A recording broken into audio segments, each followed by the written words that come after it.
साथियों, मेरी कोशिश रहती है कि हमेशा एक पॉजिटिव एस्पेक्ट की तरफ बढ़ा जाए।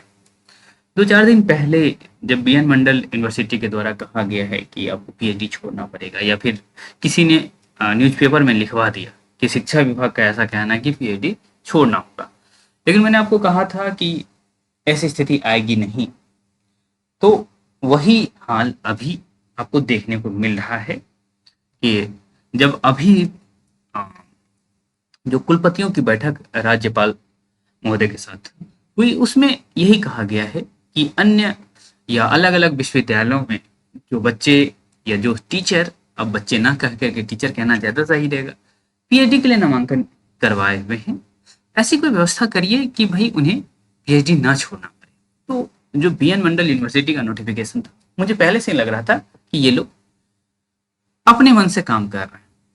तो ये अपने मन से यदि काम कर रहे हैं तो भाई उनको यह जो राज्यपाल का आदेश है थोड़ा पढ़ना चाहिए। और बहुत सारे साथी कोशिश में थे कि हम लोगों को ना छोड़ना पड़े, तो आप लोग सफल हुए, तो आपको इस चीज की बधाई। हमें बहुत सारे साथी मैसेज कर रहे थे, कॉल कर रहे थे कि सर पीएचडी छोड़े कि क्या करें। तो मैं हर किसी का कंडीशन समझते हुए किसी को कह रहा था कि आप जॉब ज्वाइन करिए, और किसी को कह रहा था कि आप पीएचडी कंटिन्यू करिए। अब ऐसे कैंडिडेट थे जो बिल्कुल कोर्स वर्क कंप्लीट नहीं किए हैं और उनके पास जेआरएफ है, तो मैंने उन्हें कहा था कि भाई आप पीएचडी कंटिन्यू कर सकते हैं। लेकिन कोर्स वर्क कंप्लीट किए हुए स्टूडेंट्स को मैं कहा कि या तो पार्ट टाइम का ऑप्शन है, या फिर आपका रेसिडेंशियल पीरियड पूरा हो चुका है। अलग अलग यूनिवर्सिटी का अलग अलग होता है ना। कुछ यूनिवर्सिटी का 3 साल, किसी का 2 साल, आप देख लीजिए ऐसा क्या है आपकी यूनिवर्सिटी का। लेकिन लीव का प्रावधान यूनिवर्सिटियों पर छोड़ दिया गया है कि आप लीव दे सकते हैं, स्पेशल लीव दे सकते हैं, जिसको टेम्पोररी लीव कहते हैं। ओके, तो वो स्थिति है, आपका रेसिडेंशियल पीरियड है पूरा, तो आप वो लीव ले सकते हैं। बाकी अब राज्यपाल का आदेश आ चुका है, तो भाई अब जो बीएन मंडल की तरफ से नोटिस आया था कि हमको एफिडेविट दो, ये दो वो दो, तो वो सभी नलफाइड होता है।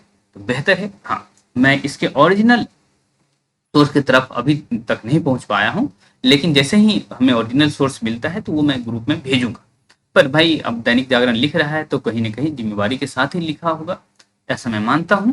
तो चलिए, जो भी बातें होंगी हम आपके साथ पॉजिटिव फॉर्म में ही साझा करेंगे। हाँ, कुछ ऐसी बात होंगी जो आपको कर लेना चाहिए होगा, या कुछ आपके लिए जरूरी हो, तो मैं तो लगातार आपको बताते ही रहा।